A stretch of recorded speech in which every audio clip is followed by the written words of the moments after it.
Kita seringkali terpukau oleh kemegahan dan kehebatan peradaban masa lalu. Peninggalan-peninggalan ini menyimpan rahasia sejarah dan menunjukkan kecerdasan serta keterampilan luar biasa nenek moyang kita. Setiap situs arkeologi mengungkap cerita tentang kehidupan, budaya, dan teknologi yang jauh melampaui zaman mereka. Bayangkan bagaimana manusia ribuan tahun lalu mampu membangun struktur megah dengan peralatan yang sangat terbatas.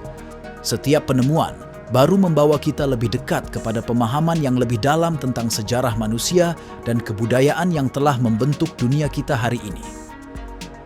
Dalam video ini, mari kita terus menjelajah dan belajar terhadap warisan-warisan zaman dahulu.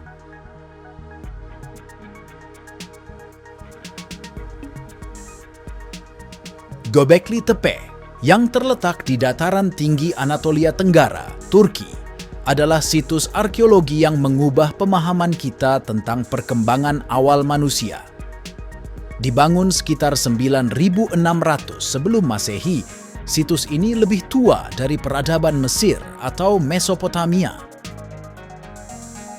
Pertama kali ditemukan pada tahun 1963 oleh seorang petani setempat, Göbekli Tepe baru mendapat perhatian serius ketika arkeolog Jerman Klaus Schmidt memulai penggalian pada tahun 1994. Schmidt menemukan struktur batu besar berbentuk lingkaran dengan pilar-pilar raksasa, beberapa setinggi 6 meter dan berat mencapai 20 ton, yang dihiasi ukiran-ukiran hewan seperti singa, burung pemangsa, dan ular. Keberadaan Göbekli Tepe menunjukkan bahwa manusia pada masa Praneolitikum yang masih hidup sebagai pemburu pengumpul memiliki kemampuan teknis dan organisasi sosial yang lebih maju daripada yang sebelumnya diperkirakan. Meskipun mereka belum mengenal roda atau alat logam, mereka mampu mengukir dan memindahkan batu-batu besar dengan presisi luar biasa. Proses ini memerlukan kerjasama dan koordinasi yang kompleks, mengindikasikan adanya struktur sosial yang terorganisir.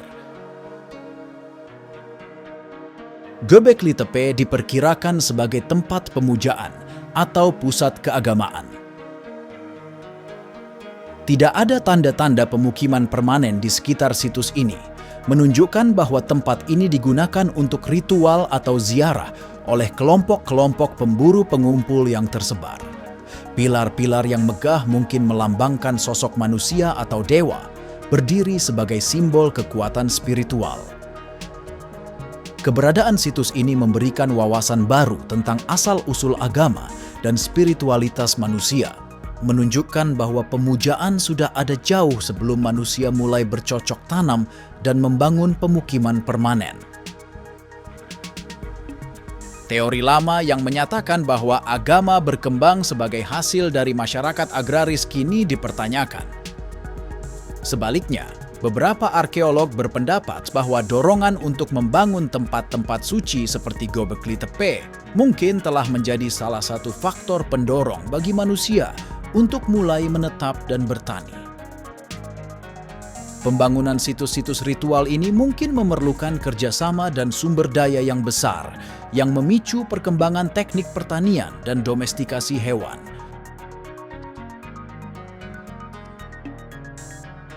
Relief hewan di Göbekli Tepe memberikan petunjuk tentang simbolisme dan kepercayaan masyarakat pada masa itu.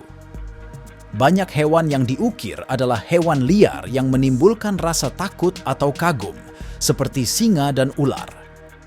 Penggambaran hewan-hewan ini mungkin memiliki makna spiritual atau ritual, melambangkan kekuatan alam dan dewa-dewa yang disembah. Penggalian di Göbekli Tepe terus berlanjut dan setiap tahun mengungkap lebih banyak tentang situs ini. Namun, masih banyak misteri yang belum terpecahkan, seperti alasan situs ini ditinggalkan dan dikubur sekitar 8.000 sebelum Masehi.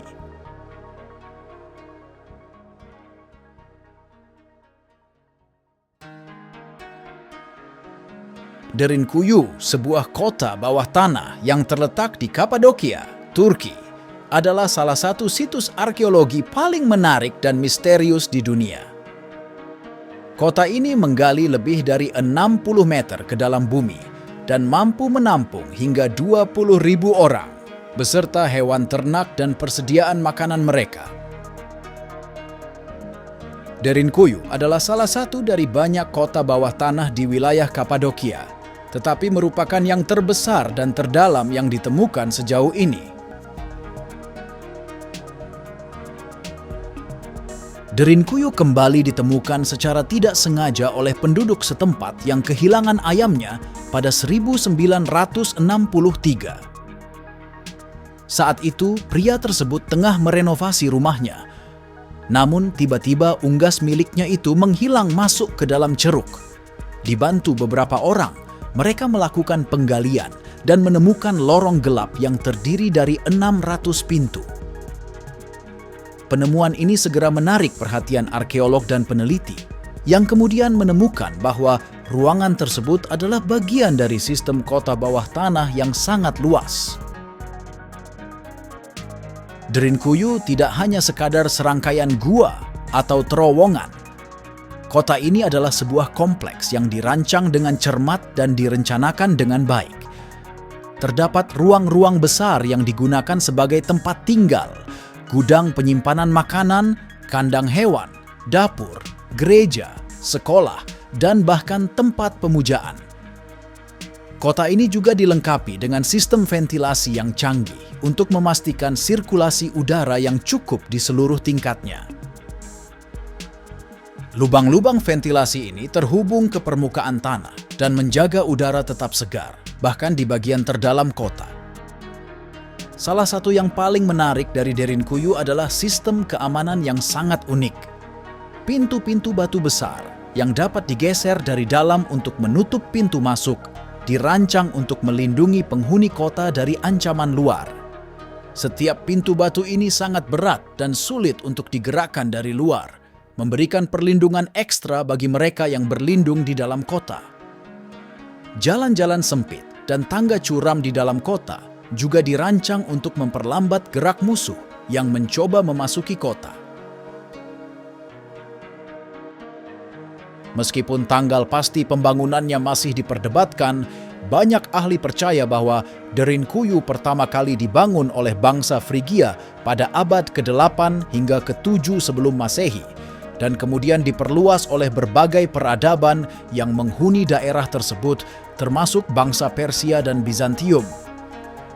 Pada masa Bizantium, Derinkuyu digunakan sebagai tempat perlindungan dari serangan Arab selama Perang Arab-Bizantium pada abad ke-7 dan ke-8.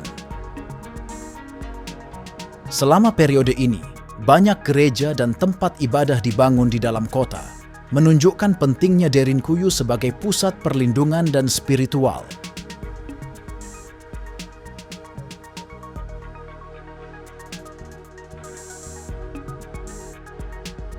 Meru adalah sebuah situs arkeologi yang terletak di Sudan, sekitar 200 km timur Laut Khartoum, di tepi timur Sungai Nil.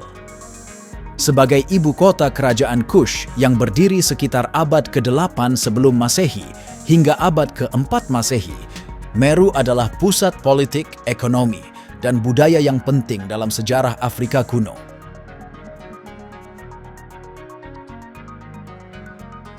Salah satu keunikan paling mencolok dari Meru adalah piramida-piramidanya yang unik. Tidak seperti piramida besar di Mesir, piramida di Meru lebih kecil dan lebih curam, dengan sudut kemiringan yang tajam. Terdapat lebih dari 200 piramida di kompleks pemakaman kerajaan ini, yang sebagian besar dibangun sebagai makam bagi raja-raja dan bangsawan Kush. Piramida-piramida ini terbuat dari batu pasir dan seringkali dihiasi dengan ukiran-ukiran yang rumit, menggambarkan berbagai adegan keagamaan dan mitologis.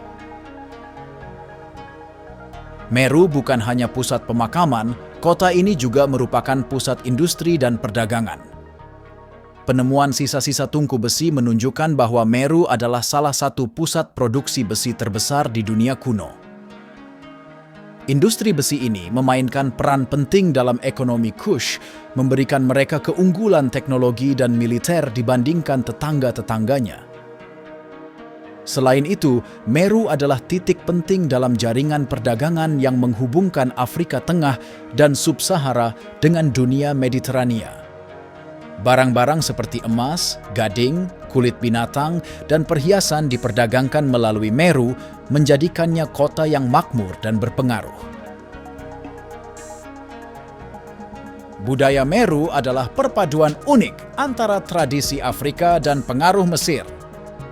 Meskipun Kush sering dianggap sebagai penerus Mesir kuno, kerajaan ini mengembangkan identitas budaya yang khas. Agama mereka, meskipun dipengaruhi oleh kepercayaan Mesir, memiliki dewa-dewa dan praktik unik. Salah satu dewa utama mereka adalah Apedemak, dewa singa yang sering digambarkan dalam seni dan arsitektur mereka. Selain itu, tulisan Meroitik yang masih belum sepenuhnya terpecahkan oleh para ahli menunjukkan sistem bahasa dan penulisan yang independen dari hieroglif Mesir.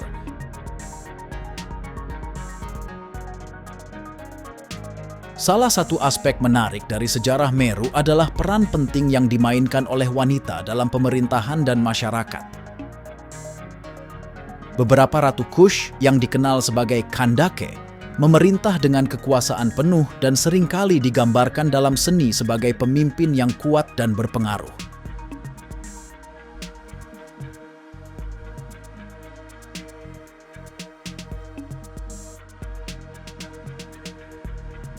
Timgad, yang dikenal juga sebagai Thamugadi, adalah sebuah kota kuno Romawi yang terletak di wilayah Aures, Aljazair. Didirikan oleh Kaisar Trajan pada tahun 100 Masehi, kota ini awalnya berfungsi sebagai koloni militer untuk veteran Legio ketiga Augusta. Timgad adalah contoh luar biasa dari perencanaan kota Romawi dan dikenal dengan tata letaknya yang teratur, mengikuti pola grid khas yang dikenal sebagai Cardo dan Decumanus, dua jalan utama yang saling bersilangan di tengah kota. Kota ini dirancang dengan sangat simetris dan mencakup berbagai fasilitas publik yang menggambarkan kemakmuran dan kesejahteraan masyarakatnya. Di pusat kota terdapat forum yang berfungsi sebagai pusat kehidupan sosial dan politik. Di sekitar forum berdiri basilika, kuil, dan perpustakaan yang menunjukkan pentingnya pendidikan dan kehidupan spiritual di Timgad. Salah satu struktur paling mengesankan di Timgad adalah Arch of Trajan, sebuah gerbang kemenangan yang dibangun untuk menghormati pendiri kota. Gerbang ini berdiri tegak di pintu masuk utama kota, menyambut pengunjung dengan kemegahan arsitektur Romawi. Selain itu, Timgad juga memiliki amfiteater yang cukup besar, yang digunakan untuk berbagai acara hiburan seperti pertunjukan gladiator dan drama. Timgad mengalami masa kejayaannya selama beberapa abad sebelum akhirnya mulai mengalami penurunan. Kota ini sempat dihancurkan oleh suku Berber pada abad ke-5 dan kemudian ditinggalkan. Namun, reruntuhannya tetap terpelihara dengan baik dan memberikan wawasan yang luar biasa tentang kehidupan di kota Romawi.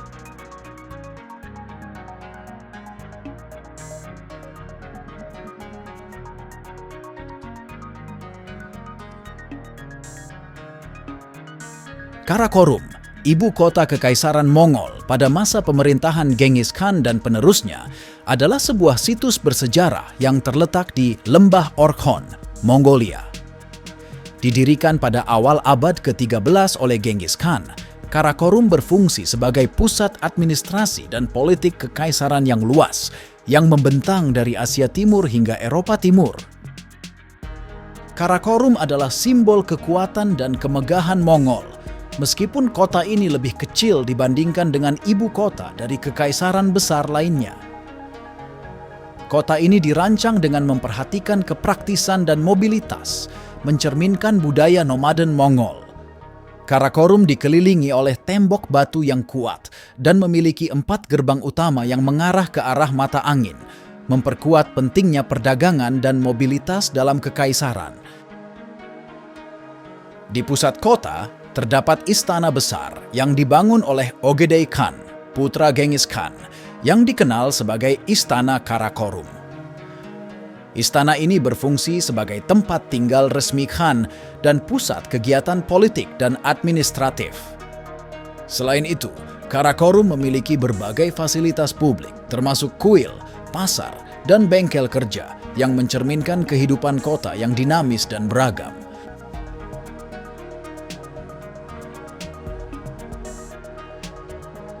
Karakorum juga menjadi pusat keagamaan dan budaya. Kota ini menjadi tuan rumah bagi berbagai kepercayaan dan agama, termasuk Buddha, Kristen Nestorian, Islam, dan Syamanisme. Keanekaragaman ini tercermin dalam arsitektur dan artefak yang ditemukan di situs tersebut.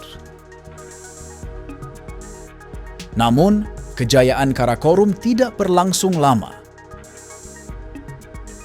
Pada tahun 1260, setelah kekalahan Mongol dalam perang saudara antara Kubilai Khan dan Arik Böke, ibu kota dipindahkan ke Khanbalik yang sekarang Beijing. Karakorum kemudian dihancurkan oleh pasukan dinasti Ming pada tahun 1388.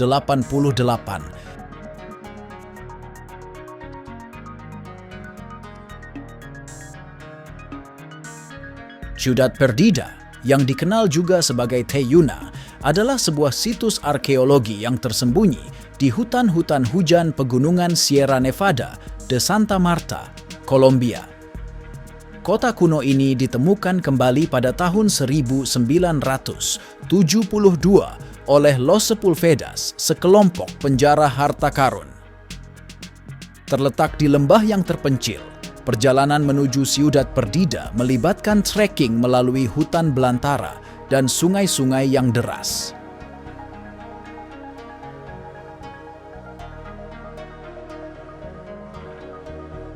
Kota ini diperkirakan dibangun oleh suku pribumi Tairona pada abad ke-8 hingga ke-14 Masehi. Ciudad Perdida terdiri dari berbagai teras dan bangunan yang tersebar di lereng-lereng bukit. Dengan lebih dari 200 struktur, jalan-jalan setapak, dan tangga-tangga, kota ini memiliki tata letak yang rumit dan menunjukkan tingkat organisasi sosial dan teknologi yang maju untuk masanya.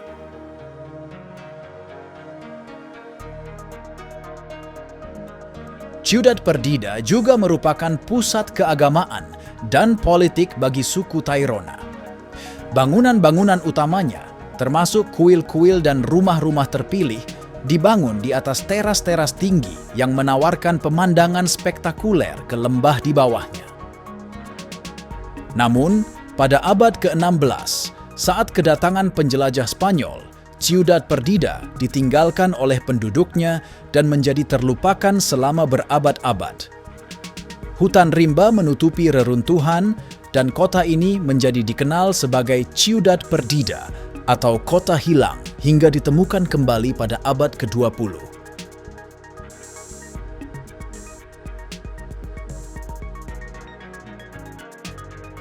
Hattusa adalah sebuah kota kuno yang pernah menjadi ibu kota kerajaan Het di Anatolia Tengah, Turki modern.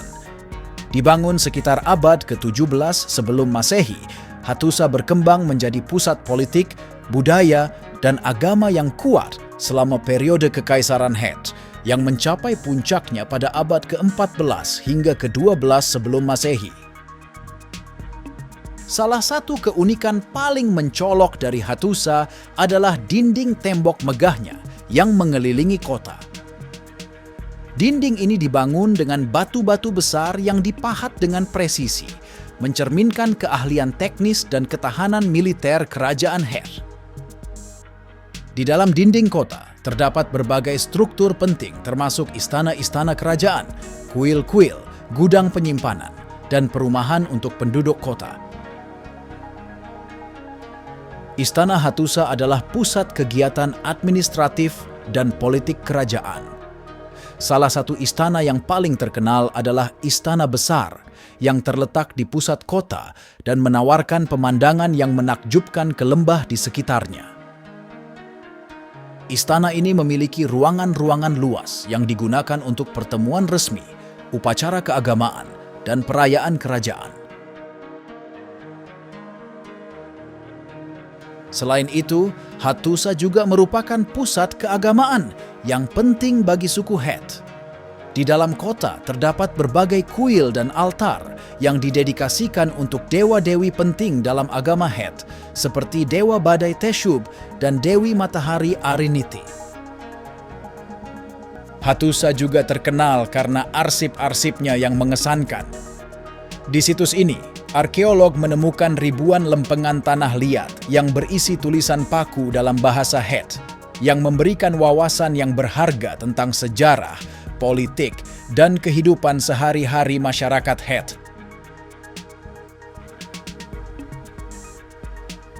Arsip ini membantu para sejarawan untuk memahami lebih dalam tentang struktur sosial, ekonomi, dan politik kerajaan Het,